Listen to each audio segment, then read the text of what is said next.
one of the country's most famous youth academies is taking on a rather new challenge. Wallsend Boys Club has produced some of the biggest stars in British football, but now has turned its attentions to the women's game too. I went down to find out a little bit more about it. It's a club that carries with it years of history, a club that's seen players such as Michael Carrick and Steve Bruce make the big time. But now Wallsend Boys Club are set to make some more history. For the first time since their inception, they'll now have a women's team. Rutherford Ravens, last season's championship winners, will now wear the famous green and yellow of Wallsend. It's a move that shows just how far the ladies' game has come. It's a move that delights manager Sean Wilkinson.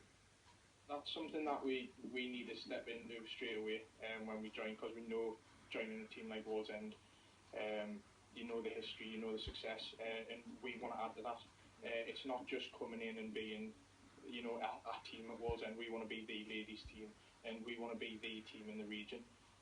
I think we could be very successful. I think we've got a good foundation, great basis. Last season, obviously, we got promotion. We got the County Cup final as well. Played some great football. Obviously, Wallsend have taken us on from that. And hopefully adding the Wallsend name will raise a profile again and add more quality. And for anyone who thinks the girls can't do it like the boys, Exhibit A. Captain Lindsay Wilkinson and Secretary Jennifer Brennan. They can't wait to see what the future holds for the club. First of all, it was a massive compliment for them to approach us as their first women's senior team at the club. Obviously, women's football is growing and continues to grow, and for a club this size, with the history that they've got, it just shows how much the women's game is continuing to grow. So you've heard how the Wallsend ladies came about first and foremost, but where can they go from here? We've talked the history of Wallsend Boys. Can they emulate the Wallsend Boys team? And can they push up to the likes of Sunderland, Durham, Middlesbrough and Newcastle in really promoting women's football in the North East? I think again, because of the backing that we're going to have from the club, the one thing that came across when we were first meeting with the Wallsend Boys Club was just how supportive they were going to be to our team.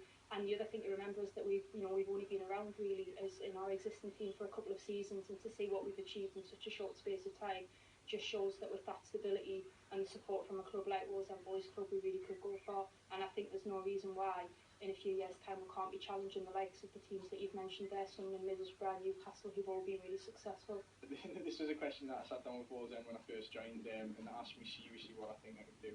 First season, I really want to try and get top four. We're looking at the teams that got promoted before us, being Bolton, who again are a great local team. We want to do what they did. And then we look at Whitley Bay, who in the FA Cup did fantastic. But we want to do that as well. And I think in the next maybe 5 years, I want to be the name in women's football in the local area. I want to challenge Newcastle, and then we'll look at Durham, and then eventually we'll look at Sunderland. But for the short term, we want top four in the league above. So Rutherford Ravens no more. Wallsend Boys Club have a new direction. We've seen Carrick and Bruce in an England shirt. It may not be too long before we see a Wallsend female as a lioness. Andy Sixsmith, made in Tyne and Wear.